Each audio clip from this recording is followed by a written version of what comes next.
I remember the precise moment my world cracked. Not a dramatic shatter, more like fine porcelain splitting along a hairline fracture, quiet but permanent. It happened at my son's wedding reception. Jonas and his beautiful bride, Emily, had just finished their first dance in the candlelit hall of Willowbrook Estate. The room glowed with soft gold light, drifting music, and the easy laughter of family who believed they'd just witnessed the start of something sacred. And then my husband of 33 years, Malcolm Hartwell, stood up from his seat beside me. He didn't touch his champagne glass to make a toast. No, he tapped his fork against the rim like he was conducting the room, like he wanted the silence to bow to him. "Everyone," he said, his voice carrying through the hall. "I have an announcement." People smiled, expecting fatherly wisdom, a blessing, a joke. Only I knew that tone, the rehearsed stiffness of a man who believed he was doing something grand. His eyes slid to me, cold, decisive, almost triumphant. "Clara," he said, my name steady on his tongue but stripped of affection. "This is the end for us. Our marriage is over. I've found someone new." A ripple went through the hall. Forks froze in midair. A child stopped mid-laugh. My sister's wine glass slipped from her fingers and shattered on the floor. And across from me sat her, the woman he'd chosen, Vanessa Reed, his 29-year-old office assistant, wearing a silver dress that glittered like she'd dressed for a coronation. Even now, I can still see that smirk she tried to hide behind her champagne flute, the smirk of someone who thought she just claimed a prize. My son's face drained of color. Emily's parents stared at Malcolm as though he'd grown horns. But the strangest part? I didn't cry. I didn't crumble. I didn't scream. I simply breathed. Slow, deep, steady. Because while Malcolm thought he was delivering a blow that would demolish me, he had no idea what I already knew and what I had prepared. I reached into my small navy clutch, the one I bought for this special day, and pulled out a thick cream envelope sealed with a fastened brass clasp. I slid it across the white tablecloth toward him. "Malcolm," I said softly, "thank you for letting me know. And here's something for you." He didn't know what it was yet, but he would. He would know in seconds. I stood, smoothed my dress, kissed my son on the cheek, and walked out with the dignity he thought he had stolen from me. Behind me, as I reached the doorway, I heard it. The scream. Raw. Shocked. Unmistakably Malcolm. He had opened the envelope, and everything inside it, the truth, the evidence, the consequences, hit him all at once. This was the moment he realized. He had not blindsided me. I had outmaneuvered him. Let me tell you exactly what Malcolm found in that envelope, because it didn't just end our marriage. It ended the future he thought he'd secured with his new woman. Before I explain what was inside that envelope, you need to understand the day Malcolm chose to destroy our marriage, because he didn't pick a random Tuesday or a quiet moment at home. No, he chose our son's wedding, the single most meaningful day in our family's recent history. And he did it with intention. The wedding itself was beautiful, painfully beautiful, now that I look back. It was held at Willowbrook Estate, an old stone manor overlooking a lake that glimmered under the afternoon sun. Jonas and Emily chose it because the hall reminded them of a place where stories feel safe, as Emily once said. Safe. How ironic. The dining room was arranged with long wooden farm tables decorated with ivory roses, eucalyptus garlands, and small flickering candles. Emily had insisted I sit beside Jonas at the head table. "You're my second mom now, Clara," she told me, squeezing my hand. To my left, Jonas and Emily, radiating happiness. To my right, an empty chair where Malcolm was supposed to be. People teased about him, wandering off to charm the other side of the room. But I knew something felt off. Malcolm rarely missed a course, especially not when he could brag about choosing the menu. I kept glancing at the doorway, expecting him to return. But instead, she walked in first. Vanessa Reed, same age as my son. Hair curled like she'd spent the whole morning practicing superiority in the mirror. Dressed silver enough to blind anyone sitting too close. And she sat directly across from me, uninvited, unannounced, completely shameless. She gave me a little smile, the kind of smile a cat gives a bird it has already swallowed. I felt my stomach tighten, not with jealousy, but with inevitability. Because by then, I already knew what Malcolm had been doing. I had known for weeks. I had prepared for weeks. But still, seeing Vanessa sitting there at my son's wedding felt like someone had placed a cold hand between my ribs. Before I could gather my thoughts, Malcolm finally appeared, straightening his suit jacket like he'd just closed a business deal. He didn't sit. He didn't greet his son. He didn't acknowledge me. He simply lifted his champagne glass and, with the arrogance only a man certain he's untouchable can muster, tapped his fork and announced the end of our marriage. He expected me to crumble. He expected tears. He expected humiliation. Instead, I handed him the envelope he never saw coming. The envelope that shook the room louder than his announcement ever could. But to understand why that envelope terrified him more than losing me ever did, you need to know what led to its creation, and how I discovered the first crack in our marriage long before this wedding ever happened. The warning signs were subtle at first, a receipt here, a lie there, until one discovery made my hands go cold and told me Malcolm's betrayal ran deeper than I ever imagined. People often ask, "Clara, how did you not see it? How do you miss something that big?" But betrayal never arrives like a thunderstorm. It starts with a quiet drizzle, so gentle you barely notice you're getting wet. For me, the drizzle began 6 months before the wedding. I was cleaning out the small wooden desk in our study, sorting bills into tidy piles the way I'd done for decades. Malcolm liked to pretend he managed our finances, but truthfully, he couldn't organize his way out of a paper bag. So, like all the invisible jobs wives do, I handled it. That afternoon, buried between the electric bill and a grocery list, I found an envelope I didn't recognize. A credit card statement, not from any account I knew about. A platinum card, with a $20,000 limit, under Malcolm's name alone. My first thought wasn't suspicion. It was confusion. We'd always been transparent with money, at least, that's what I thought. So why would he open a separate account? I sat down on the edge of the bed and opened it. The numbers inside nearly made my heart stutter. A restaurant in the next town over, a place too expensive for business lunches. A jewelry store I'd never stepped inside. A boutique hotel known, quite frankly, for affairs and weekend getaways. A spa package for two. Two! I held that statement for a full minute, suspended between denial and clarity. When Malcolm came home that night, I held it out to him. "What's this?" I asked, keeping my voice steady. His eyes flicked over the paper. A quick flash of panic before he smothered it with the practiced smile of a man who believes he can lie his way out of anything.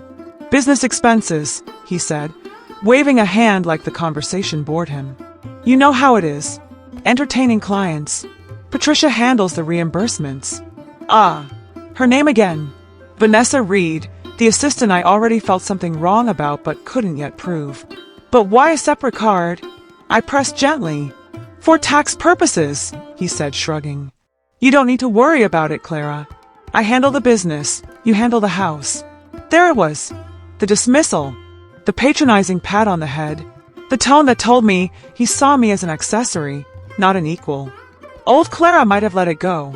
Old Clara might have smoothed it over, believed the excuses, and cooked him dinner anyway. But something in me stiffened that night. Like a curtain pulled back slightly, letting in just enough truth to change everything. The drizzle had begun, and I wasn't about to let it become a storm without knowing exactly what clouds were overhead. So I started paying attention, really paying attention. And what I found next proved that Malcolm's lies weren't slips, they were a lifestyle. 3 weeks later, a simple lunch delivery exposed something I can never unsee, and confirmed that Malcolm's betrayal wasn't imagined, it was happening right before my eyes. 3 weeks after I found the mysterious credit card statement, I decided to do something simple. Something ordinary. Something a wife often does without thinking twice. I brought my husband lunch. Malcolm loved the turkey pesto sandwich from a little deli near our house. I had the afternoon off, the weather was warm, and I thought, why not surprise him? Maybe, in some hopeful corner of my heart, I wanted to reassure myself that the doubts creeping in were nothing more than shadows. I should have trusted the shadows. When I arrived at Malcolm's office, his assistant's desk, Vanessa's desk, was empty. Her office chair was swung slightly to the side, as if someone had left quickly. I heard faint laughter behind Malcolm's door. Not just laughter, intimate laughter. The kind that curls at the edges, soft and secretive. I stood in that quiet reception area for 5 minutes, my hand tightening around the sandwich bag, my heartbeat thudding like someone knocking from inside my chest.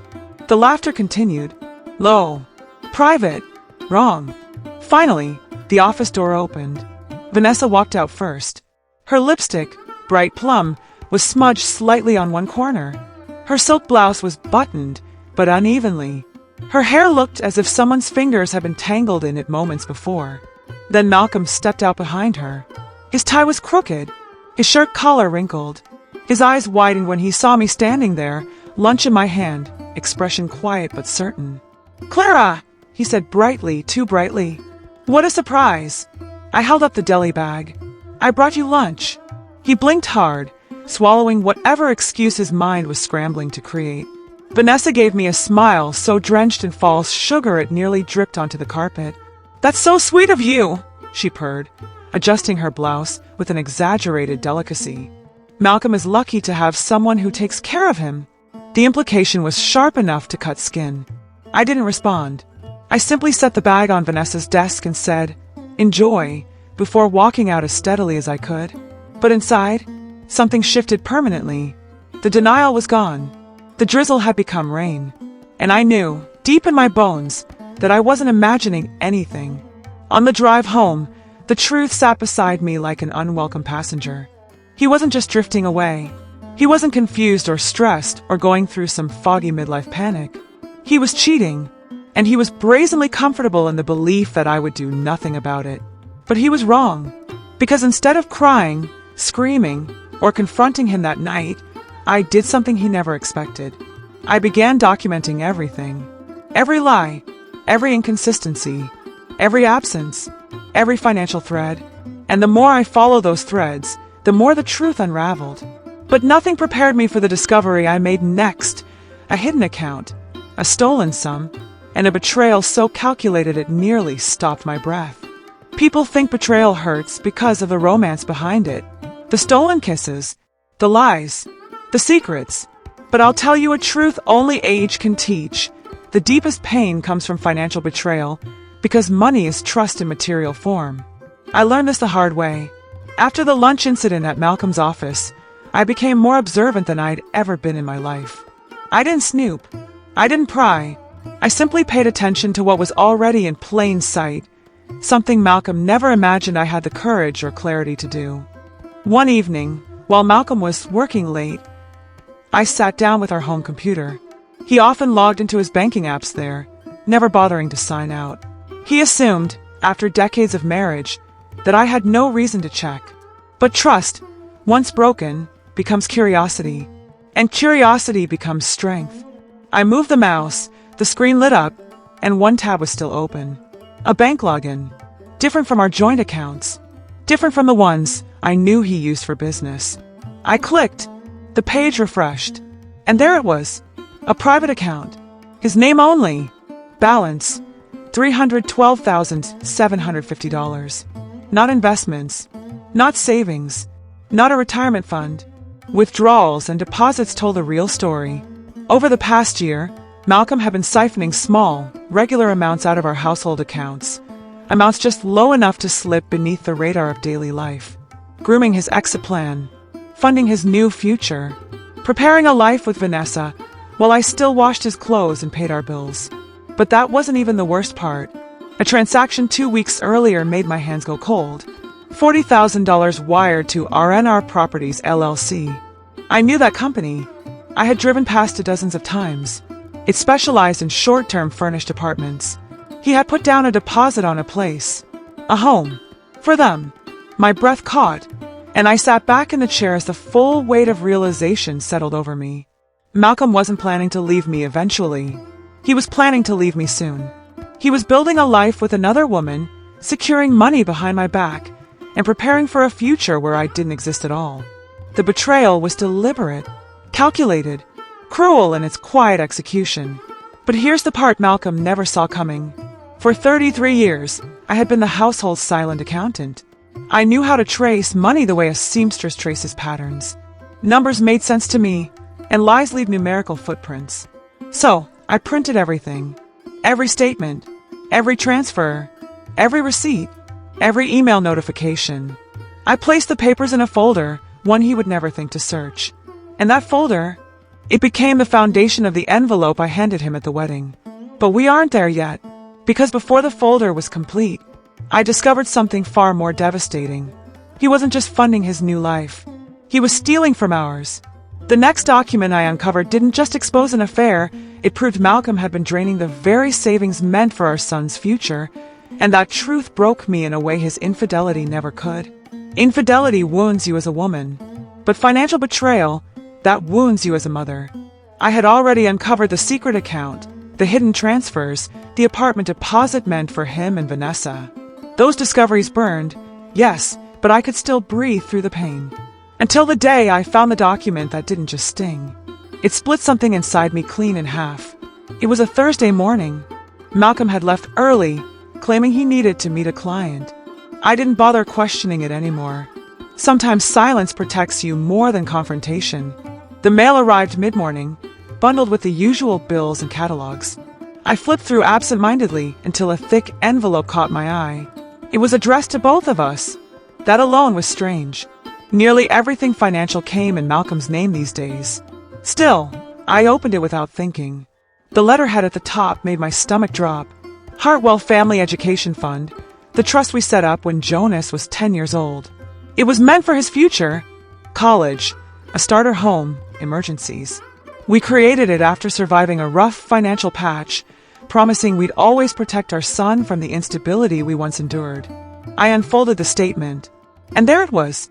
A transfer, a large one, $55,000 removed.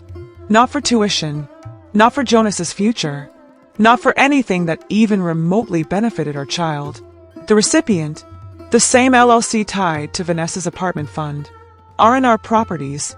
My hands trembled so violently, I had to place the paper on the table before it slipped from my fingers. He hadn't just stolen from me. He hadn't just betrayed our marriage. He had taken from our son, from the boy he taught to ride a bike, the young man he claimed to be so proud of, the child whose future we vowed to protect together. I felt something inside me collapse, not a dramatic breakdown, but a quiet implosion. A sorrow so deep it pooled in the spaces between my ribs. How could a father do that?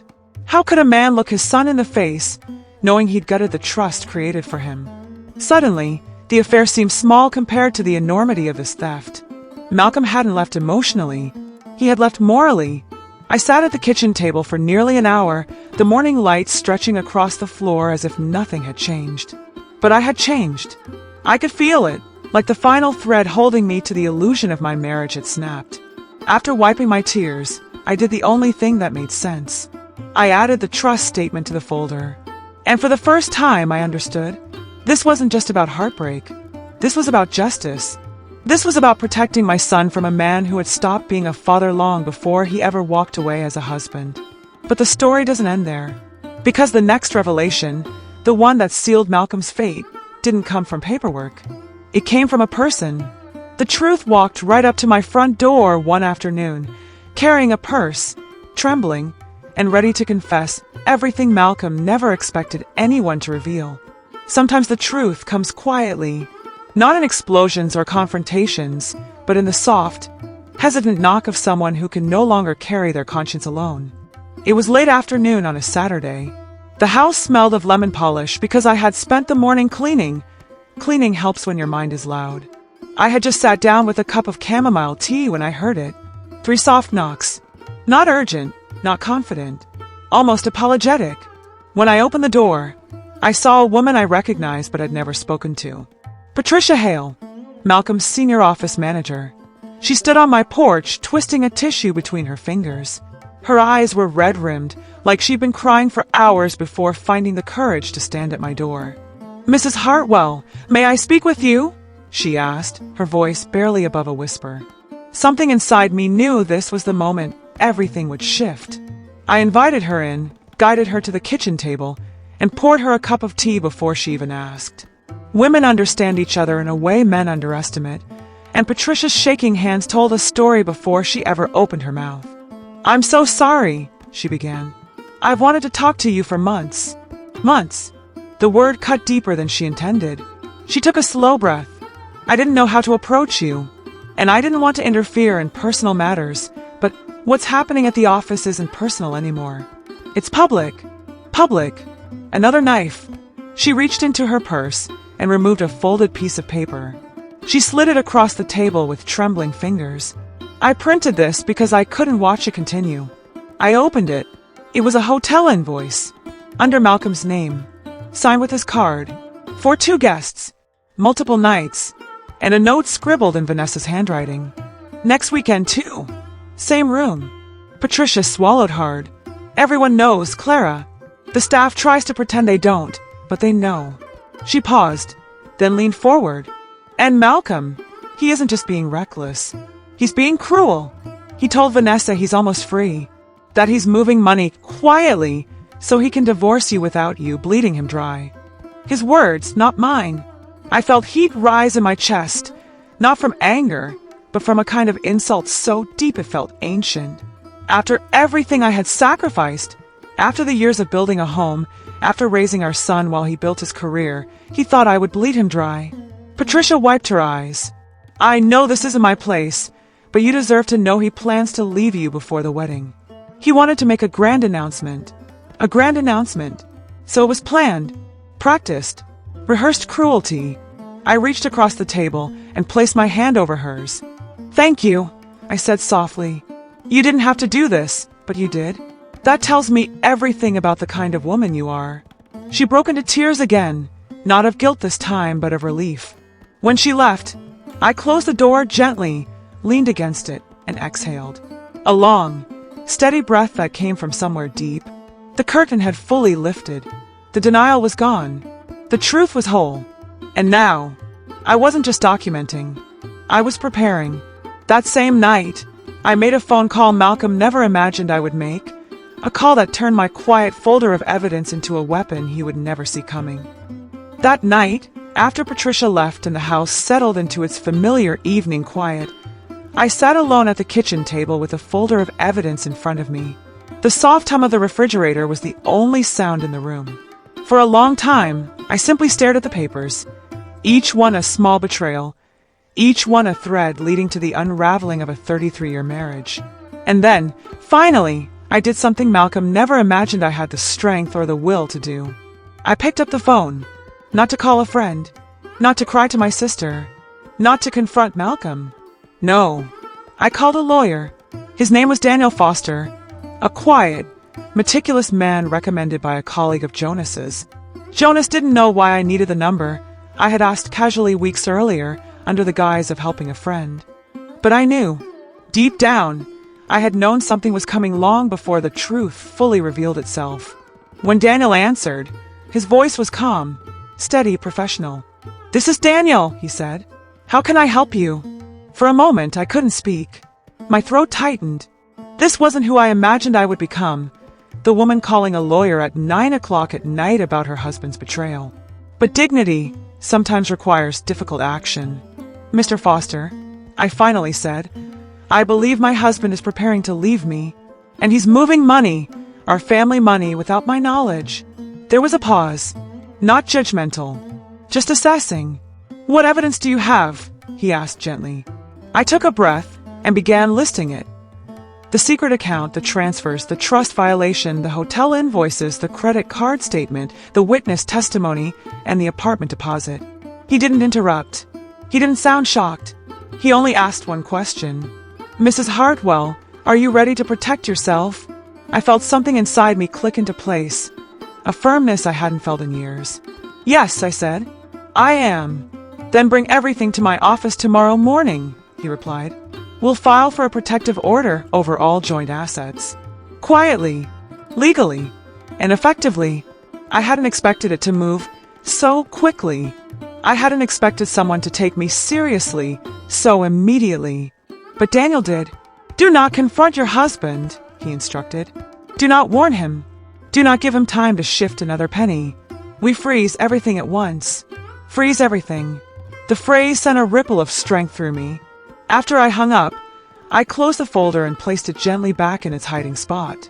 For the first time in months, I slept without waking in the middle of the night to the weight of dread pressing on my chest.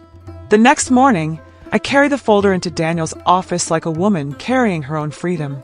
What happened there set off a quiet earthquake. One Malcolm would only feel weeks later, on the day he tried to humiliate me. But first, something unexpected happened. Someone else found out. And that someone confronted Malcolm before I even had the chance. The confrontation didn't come from me, nor from a lawyer. It came from a person Malcolm never expected to stand up to him, and it changed everything. You might expect the first person to confront Malcolm to be me, or perhaps Daniel, the lawyer. But life has its own quiet poetry, and sometimes justice arrives wearing a familiar face. It was Jonas, my son, the boy we raised, the man who had grown into someone steadier, kinder, and far more perceptive than either Malcolm or I had realized. And he confronted his father before I ever breathed a word of what I had discovered. It happened 3 days before the wedding. I was in the living room folding linens when Jonas walked in, phone in hand, his jaw clenched in a way that instantly reminded me of his childhood, when he tried to hide that something was wrong. "Mom," he said, "can we talk?" I set the linens aside. "Of course." He sat down next to me, stared at his phone for a long moment, then whispered, almost ashamed of his own words, "Dad is cheating on you." My heart tightened, but I didn't flinch. Not because it didn't hurt, because I knew. Jonas turned the phone toward me. There on the screen was a photo. Malcolm and Vanessa, walking into a restaurant together, holding hands. Jonas swallowed. I didn't want to believe it, but I was out getting the ring cleaned for the ceremony for Emily, and there he was, with her, laughing, whispering. He paused, voice trembling with rage he was trying desperately to contain. And when they came outside, he kissed her, Mom. In public. Like he didn't have a wife. Like he didn't have a family. Like none of this mattered. I placed a hand over his. "Jonas, I'm so sorry you had to see that." "No," he said, eyes burning. "I'm sorry. He's my father, but what he's doing is disgusting." I confronted him right there on the sidewalk. That startled me. "You confronted him?" His jaw tightened.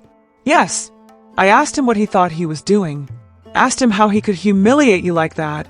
How he could disrespect the family during my wedding week. I could picture it. Jonas, tall and strong, towering over Malcolm, who hated being confronted by anyone, especially his own son. How did he respond? I asked quietly. Jonas's face twisted in disbelief, then anger. He laughed. He told me to stay out of adult matters. Then he said, Jonas shut his eyes, fighting tears. He said you'd be fine, that you could survive on whatever scraps he left behind. My breath caught. Scraps. 33 years of marriage. A home I built. A son I raised largely alone while Malcolm focused on his career.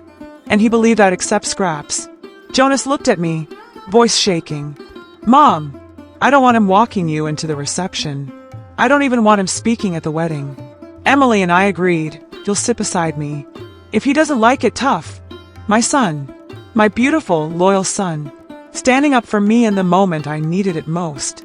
Malcolm had underestimated me. But even more, he had underestimated the child whose future he stole from. And Jonas wasn't finished. Mom, he said, you deserve better. After the wedding, please promise me you'll choose yourself.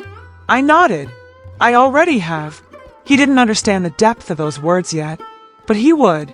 Because while Jonas confronted Malcolm with fury, I was preparing something far more devastating. The morning of the wedding arrived, and that was when the final piece of the plan fell into place, the moment that turned Malcolm's grand announcement into the biggest mistake of his life. The morning of Jonas and Emily's wedding felt different the moment I opened my eyes. Not heavy, not anxious, not the ache I'd been carrying quietly beneath my ribs for months. Instead, I felt steady, like the earth beneath me had finally stopped shaking. I slipped into the soft blue dress Emily had helped me choose, a color she said made me look like the kind of woman you don't mess with. She wasn't wrong. My hair fell neatly into place, the curls soft and dignified, and when I looked in the mirror, I hardly recognized myself. Not because I looked younger, not because I looked prettier, but because I looked free. Downstairs, the house was quiet, sunlight pouring over the hardwood floors, the lingering scent of fresh hydrangeas filling the living room. I walked into the kitchen to make tea and found something surprising. Malcolm. He was sitting at the table, already dressed in a charcoal suit, one I had ironed countless times over the years, but this time he'd pressed it himself. He looked up the moment I walked in, startled, almost guilty. "Morning," he said, as though nothing in our lives was fractured. "Morning," I replied, my voice calm even. He watched me move around the kitchen, watched me steep my tea, watched me take a seat across from him. And I could tell it unsettled him, my composure, my quiet. "Big day," he finally said, clearing his throat. "You ready?" "Yes," I answered simply. "Very."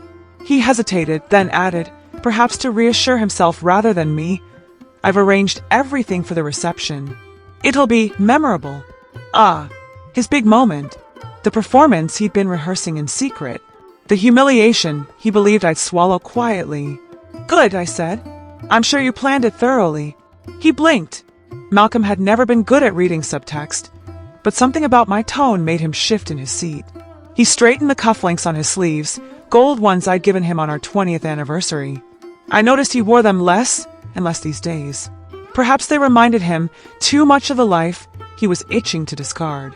"You look nice," he said suddenly, almost begrudgingly. "Thank you." Silence stretched between us then, thin, brittle, ready to snap. And when I rose to leave the room, he spoke again, this time with a smirk curling at the corner of his mouth. "I hope you're prepared for today. It's going to be life-changing."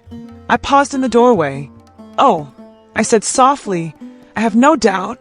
He smiled, thinking he'd won something I'd yet to understand. But what he didn't know, what he couldn't possibly guess, was that the envelope tucked safely inside my handbag was about to rewrite the entire storyline of his little performance. He believed he held the script, but the ending, that belonged to me. Outside, the car horn honked. Jonas and Emily had arrived. I grabbed my shawl, slipped my bag over my shoulder, and walked toward the front door. Malcolm followed me out, locking the house behind us. He looked triumphant. I looked at peace, and if he had paid attention, just a little, he might have realized the most dangerous person in the room is always the one who isn't afraid anymore. But nothing prepared Malcolm, or anyone else, for what happened the moment we stepped into the reception hall, when his plan finally collided with mine, and everything began to unravel. The reception hall at Briarwood Estate was glowing when we arrived. Soft candlelight flickering across the walls, golden garlands draped from the beams, and the gentle murmur of guests settling into their seats.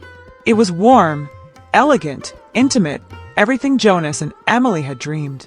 And yet, under all that beauty, I felt a shift in the air, a kind of expectant hush, like the room itself knew something was coming. Malcolm walked beside me, chin high, chest puffed, practically radiating anticipation. He looked like a man approaching a spotlight he believed he deserved. I could almost feel the speech rehearsed behind his teeth, those cruel words he planned to wrap in a smile. My hand tightened slightly on my purse, on the envelope nestled inside. Jonas spotted us from across the room. His face lit up when he saw me, and dimmed when he noticed Malcolm at my side. He came over quickly, offering me his arm. "Mom," he said, kissing my cheek, "you look incredible." "And you look like the happiest groom alive," I replied. He grinned. "I am." Then he turned to Malcolm with a stiffness that made my heart ache. "Dad," Jonas said politely but coolly, "Emily's parents are looking for you." Something about the seating arrangement. A small lie, but an effective one. Malcolm frowned but left, clearly annoyed that someone dared redirect him before he'd made his grand announcement. As soon as he walked away, Jonas leaned in. "Mom, stay close to me tonight, all right? I don't trust him." I touched his cheek gently. "Don't worry, sweetheart. There's nothing he can do that I'm not prepared for." Emily joined us then, radiant in her lace gown. She hugged me tightly. "I'm so glad you're here. Your presence makes everything feel right." Little did she know how much chaos was simmering beneath the surface. When dinner began, I took my seat beside Jonas, not beside Malcolm. A small act, but one that didn't go unnoticed. Guests whispered behind napkins. Emily's grandmother gave me an approving nod. Jonas squeezed my hand under the table. As servers delivered plates, I felt a prickle move across the room. Malcolm had returned, but not to sit. He stood behind his empty chair, tapping his glass 3 times. The sound cut through the entire hall. That was it. His moment. The one he thought would crown him king, and cast me aside like a servant dismissed. People turned, smiling politely, expecting a sentimental toast from the groom's father. I saw the gleam in his eyes. He looked at me, not lovingly, not regretfully, but with a smug, hungry satisfaction. And then, with a breath that seemed to swell his entire chest, he lifted his champagne flute. "Everyone," he began, "I have an important announcement to make." My heartbeat slowed. My breathing steadied. My fingertips brushed the edge of the envelope in my purse. This was the stage he chose, and this was the moment I would let him destroy himself, word by word. But before Malcolm could finish his first sentence, the room shifted, because someone else stood up, someone who changed everything. Malcolm raised his glass, breathing in like an actor savoring the silence before his monologue. He loved an audience. He needed applause. He lived for the dramatic pause. But life, as I've learned, has a wicked sense of timing. Because just as he opened his mouth, just as the first syllable formed, another voice cut through the air. "Actually, I have something to say first." The room shifted sharply. It was Daniel, my attorney, my quiet, steady friend of 30 years who had arrived at the reception dressed in a simple gray suit and the kind of expression that makes liars sweat. He stood from the far side of the hall, napkin folded neatly on his plate, eyes fixed on Malcolm with the firmness of a man who knew the truth and wasn't afraid to wield it. Malcolm's hand froze in midair. His expression flickered. Annoyance, then confusion, then a pinch of fear. "Daniel," he said tightly, "this is hardly the time." "It's exactly the time," Daniel replied, voice calm but unshakably firm. "Before you make whatever announcement you've planned, I think the family deserves to hear something important." Guests whispered. Forks paused mid-bite. Emily's mother whispered, "Who is he?" Someone else murmured, "Is this part of the program?" But Daniel wasn't performing. He was protecting. He continued, "I won't speak long, but I need to acknowledge someone who hasn't received the recognition she deserves." And then he turned to me. My heart dropped into my stomach. I hadn't asked him to do this. I hadn't told him to intervene. My plan didn't involve anyone else stepping into the spotlight. But Daniel stood there, resolute, his voice carrying through the hall with a gentle authority that silenced every whisper. I have known Eleanor for 32 years. I've watched her raise a son with love. I've watched her support her husband through every dream, every ambition, every risk. And I've watched her sacrifice more than anyone in this building will ever truly understand. Malcolm shifted uncomfortably, straightening his suit jacket as if tightening the fabric would somehow restore control. Daniel didn't stop. "Before anyone makes announcements that might overshadow the celebration, I want to say this. Jonas and Emily's union is built on respect, loyalty, and honesty. Qualities that Eleanor," he nodded toward me, "embodies more than anyone I've ever known." A soft gasp rippled through the room. I sat very still. He was giving me dignity before Malcolm tried to strip it away. He was giving me something Malcolm had never once provided in 3 decades of marriage. Public acknowledgement of my worth. Malcolm, red around the ears now, forced a smile that looked more like a grimace. "Thank you, Daniel," he said stiffly. "But this is a family matter. I don't know why you felt the need to." "To make sure," Daniel interrupted, "that Eleanor isn't blindsided." Silence. Like the room itself inhaled sharply. Malcolm's mask cracked. His hand trembled around the stem of his glass. He knew. Right then he knew. He had lost control of the narrative. He had lost the element of surprise. He had lost the room. And yet, he still believed he could recover. He cleared his throat, lifted his chin, and said, "Well then, since everyone is listening, I suppose now is as good a time as any." He turned toward me. His eyes hardened, and with the whole room watching, he inhaled to deliver the blow he'd planned so carefully. But he had no idea. I was seconds away from handing him the one envelope that would turn his triumph into a catastrophe. And just as Malcolm began unveiling his cruel announcement, I reached into my purse, because it was finally time to reveal the truth he never saw coming. Malcolm straightened his back, shoulders squared like a man standing on the edge of a stage he'd built brick by brick. His smile was thin, sharp, triumphant. "Everyone," he said, tapping his glass again, "I have an announcement to make about my marriage." A murmur rolled across the tables. Jonas tensed beside me. Emily's hand flew to her mouth. Even the servers froze mid-step, sensing a storm on the horizon. And Malcolm, smug, self-satisfied, ready to deliver his perfectly rehearsed humiliation, looked directly at me. "In the course of a marriage," he began, voice smooth as polished stone, "people change.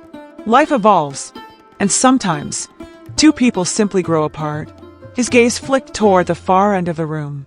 And there she was, Vanessa, standing half-hidden behind a floral column, pretending to check her phone, pretending she hadn't planned this moment with him. A nerve pulsed at my temple. Malcolm continued, "So today, I want to share that Eleanor and I have decided to." But he didn't get to finish, because I finally moved. Quietly, deliberately, with the kind of calm no one expected. Not even Jonas, who glanced at me in confusion. I reached into my purse and felt the familiar edge of the envelope. Hours earlier it had felt heavy. Now, it felt like liberation. Malcolm saw the motion. His voice faltered. What are you doing?" I stood. The scrape of my chair cut through the silence like a blade. "Before you go on," I said softly, "there's something you should see." I slid the envelope across the linen tablecloth toward him. Slowly, like placing the final piece in a puzzle he didn't know he'd been solving. Gasps whispered through the crowd. Malcolm blinked at the envelope as though it were a snake poised to strike. "What is this?" he asked, but his voice cracked just barely. "A gift," I said, "for after your speech. Something you'll want to read." He tried to laugh, but the sound was brittle. "Eleanor, stop being dramatic. You can't interrupt me like this." But the room was no longer his. Jonas rose beside me. Emily's father stood too. Daniel, steady as stone, watched with folded arms. And 58 witnesses leaned in, waiting. Malcolm swallowed hard, grabbed the envelope with a shaky hand, and tore it open with the same gusto he'd planned for his announcement. Documents spilled across the table like feathers from a burst pillow. Bank records, transaction histories, photographs, legal notices, and right on top, the signed divorce filing. Malcolm's breath left him in a strangled gasp. What is this?" His eyes darted across each page, widening with each line. Bank theft, joint account transfers, evidence of his affair, and the clause in our marital agreement that ruined every financial safeguard he thought protected him. His face drained of color. This can't be real," he whispered. "Oh, it's real," I said, my voice steady.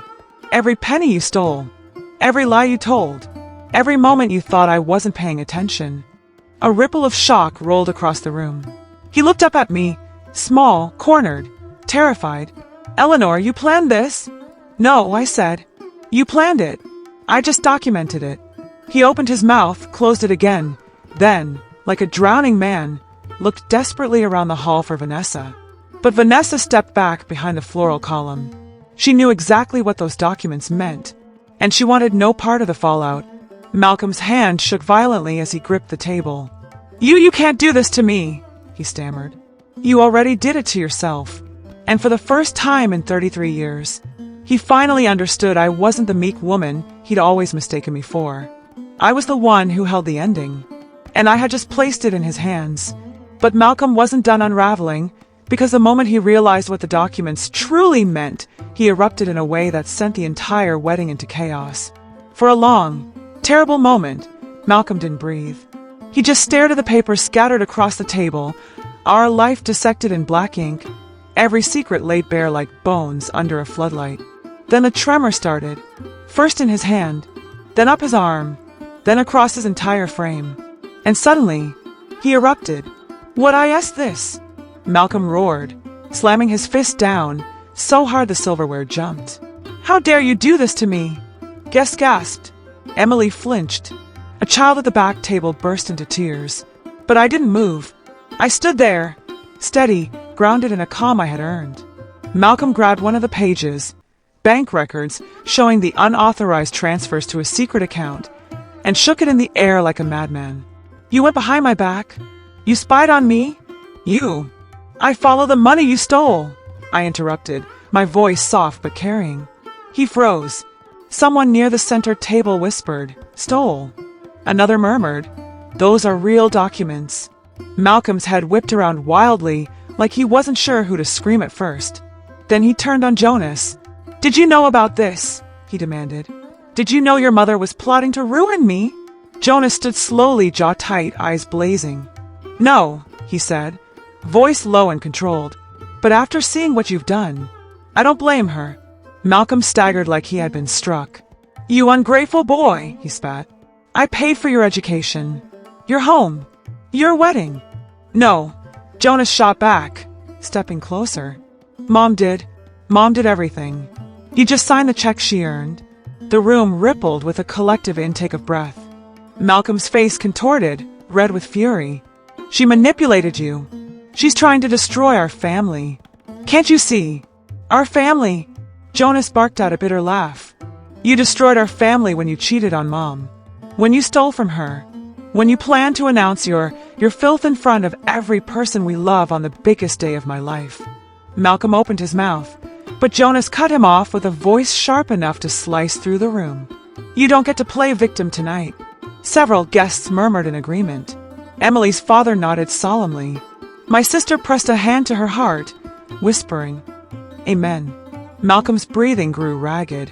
His eyes darted desperately around the hall before landing on Vanessa, still half hidden, shrinking further into the shadows. He lunged toward her. "You," he shouted, pointing a shaking finger. "You said it'd be fine. You told me she was clueless. You said she'd fall apart." Vanessa recoiled, horrified. "Don't drag me into this, Malcolm. This is your mess. Don't you dare turn your back on me," he snapped. "You said she wouldn't fight back. You said—" "I said what you wanted to hear," Vanessa hissed. "Don't blame me because you couldn't keep your lies straight." The hall erupted into scattered, shocked murmurs. Malcolm spun back toward me, breath heaving, eyes wild.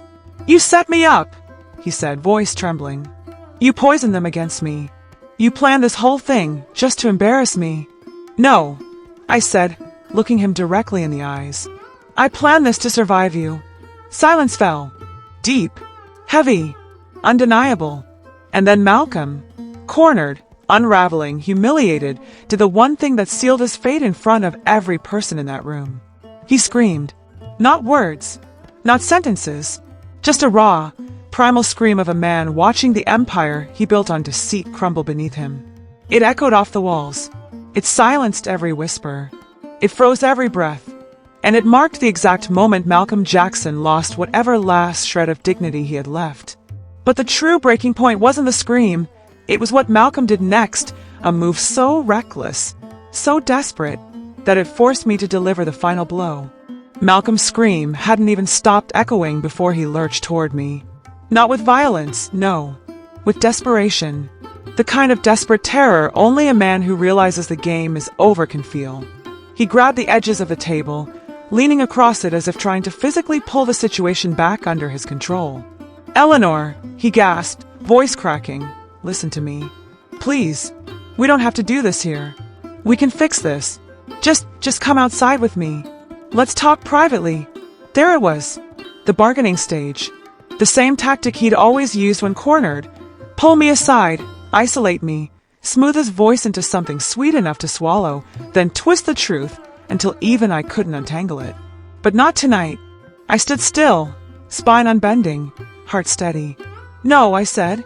Just one word. A word he wasn't used to hearing from me. Malcolm's eyes opened wider, panicked. Please, Eleanor. You can't do this. Not here. Not in front of everyone." "But you intended to," I replied, voice soft but sharp as glass. He flinched. Guests watched like they were witnessing the final scene of a tragedy unfolding in real time. No one moved. No one whispered. Even the musicians had frozen mid-song, bows hovering over strings. Malcolm reached for my hand. I stepped back. He froze mid-reach, his arms suspended in the air. The rejection hit him like a physical blow. "Eleanor," he said again, this time barely a whisper. "I'll lose everything." "You already did," I answered, "when you chose betrayal over your family." His breath hitched, mouth opening and closing like he was struggling for air. Then his voice turned sharp, cutting, hysterical. "You can't survive without me. You never could. I made this life. I made this family. You needed me. Needed, I interrupted gently, past tense. Daniel stepped forward then, a quiet shadow at my side. Jonas moved too, protective as always, placing himself between Malcolm and the table as though shielding me from a storm. But the storm wasn't physical. It was Malcolm's unraveling, dramatic, chaotic, irreversible. I can explain, Malcolm shouted, snatching a handful of documents off the table as if tearing the truth to shreds would rewrite it. These aren't what they look like. This is all this is. He crumpled a page in his fist. It didn't matter. There were copies. Legal copies. Filing copies. Backup copies. He couldn't rip apart what he'd done. Vanessa slipped farther back toward the exit, head low, pretending she was a stranger witnessing some random man's meltdown. Jonas watched her leave with a look of pure disgust. Finally, Malcolm stopped flailing, stopped shouting, stopped breathing hard. He folded into himself, shoulders sinking, voice small and cracked. What happens now? And for the first time that night, I felt something unexpected. Mercy. Not for him. For me. Because what happens next? That was entirely up to me. And with the whole room holding its breath, I delivered the final blow with quiet, unshakable truth. What happens now, Malcolm, is that I finally choose myself. The room exhaled. Malcolm broke. And I walked away from the wreckage of the life he destroyed. Head high, heart steady, future wide open. But the story doesn't end with the wedding chaos, because what happened in the months that followed was the true transformation. The life I built, the business I created, and the peace I found in the ashes of betrayal. In the weeks after the wedding, people kept asking me the same question. Eleanor, how are you holding up? And every time, I gave them the same gentle answer. I'm not holding up. I'm finally standing up. Because what unfolded in the months that followed wasn't destruction. It was reconstruction. A rebuilding of everything I'd neglected, postponed, or sacrificed for a man who never understood the value of what he had. The divorce moved faster than anyone predicted. Daniel called it the most straightforward case of self-inflicted ruin he'd ever seen. The adultery clause alone would have toppled Malcolm's defenses, but the stolen funds, the paper trail, and his public meltdown sealed it all. Within 8 weeks, I kept the house. I kept 80% of our joint investments. I kept every retirement account he dipped into. And by court order, I received monthly support he had no choice but to pay. But those numbers, those victories, that wasn't the part that healed me. What healed me were the mornings that followed. Quiet, sunlit, mine. I started each day at the little wooden table in the breakfast nook, coffee steaming beside my notebook, planning the future I had once shelved in the name of marriage. My catering dreams came back to life with the soft crackle of a reopened book. I dusted off my old recipe cards, the ones yellowed with time, dog-eared, and smudged with memories. My grandmother's handwriting still curled across the margins. Food should hug the heart before it reaches the stomach. I launched Eleanor's hearth and table from my own kitchen. No fancy storefront, no investors, just heart, effort, and recipes infused with family history. But word spread quickly. Emily's parents hired me for their anniversary dinner. Her law partners booked me for 2 conferences. Jonas bragged about me to anyone who would listen. Soon I had orders every weekend, then every weekday. I bought new equipment. I hired a part-time assistant. I filed the paperwork for my official business license and cried in the parking lot afterward. Not from sadness, but from a joy so deep it almost startled me. And the house. Oh, the house. It felt different once Malcolm's presence evaporated. Brighter, lighter, warmer. I painted the walls, hung new curtains, placed fresh flowers by the windows, bought a little record player, and let old jazz music drift through the halls as I cooked. For the first time in decades, my home felt like mine. Jonas came by often, sometimes alone, sometimes with Emily, sometimes just to sit in silence and let the past settle. One evening, as we sat on the back porch watching fireflies blink in the dark, he said, "Mom, I hope you know I'm proud of you. Not for fighting, Dad. For choosing yourself." I squeezed his hand. "I'm proud of you too, sweetheart. You saw the truth, even when it hurt." As for Malcolm, he called twice. Both times I let the phone ring. He sent a letter once, too, folded neatly, apologizing in tangled words that tried to sound remorseful but still tasted like excuses. I didn't respond. Not because I was angry, but because answering would have meant reopening a door I had finally locked behind me. The truth is, I forgave him quietly, in my own way, not for his sake, but for mine. Forgiveness is freeing, not because the other person deserves it, but because you deserve peace. Now, when I look at my life, I don't see betrayal. I see beginning. I see a woman reborn, a home restored, a legacy reclaimed. And every time someone takes a bite of my peach cobbler and closes their eyes with a sigh, I'm reminded. Sometimes the sweetest desserts come from the bitterest recipes. If you've listened this far, thank you, truly. And if you've ever been broken by someone you trusted, remember this. Endings don't drown us. Staying in the wrong story does. Choose yourself. Rebuild. Rise. And if you'd like to hear another life story from my old chair, just say the word.